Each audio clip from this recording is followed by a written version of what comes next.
We need to ensure that all parts of the trilateral agreement are met. Massive provocations in Karabakh economic zone are dealt with. Armenian armed forces are removed from our land and its infrastructure is deactivated, so people can return to those lands. We launched local anti-terrorism measures in the morning to provide security for the civil workers who are deployed in reconstruction work in liberated areas, and to protect our military personnel and recover the constitutional structure of the Azerbaijan Republic.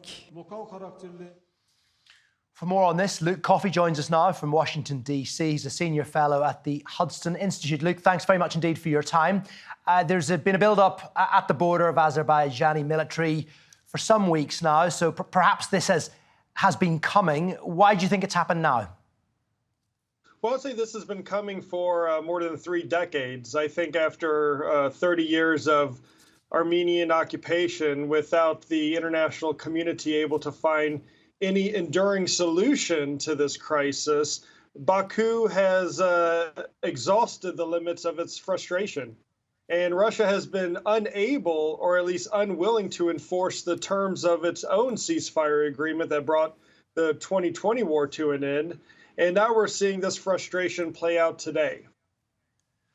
And which other international players do you think can perhaps use their clout or their influence in this region to perhaps bring about some sort of acceptable resolution? Well, of course, the United States and the Europeans have a role to play here. Over the past several months, there's been very positive signals and developments coming from both Washington and Brussels that got both sides, the Armenians and the Azerbaijanis, got both sides closer to normalizing relations and improving relations.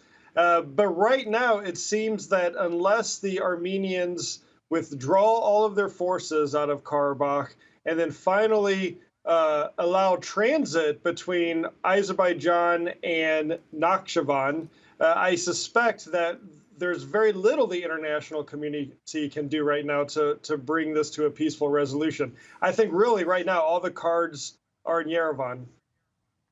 Yeah, well, Armenia, for their part, have said that they don't have any military troops in the territory and that it hasn't planted any landmines. Azerbaijan's point, of course, is that it's been forced to take military action due to the deaths of some of their security forces.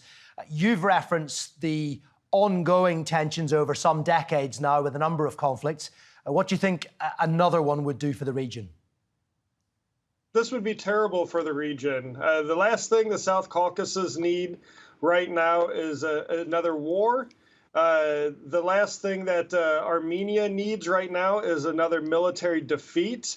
I really hope that both sides can get around the table and find a solution to this that leads to a normalization of relations between these two countries. I think about how many billions of dollars of foreign direct investment have been denied to the region over the years because of this conflict. Think of all the missed opportunities for Armenia in the region, infrastructure, transit, trade opportunities that they've missed out on because of their ongoing occupation of parts of Azerbaijan. So the sooner this can be resolved peacefully, the better for the whole region, I would say.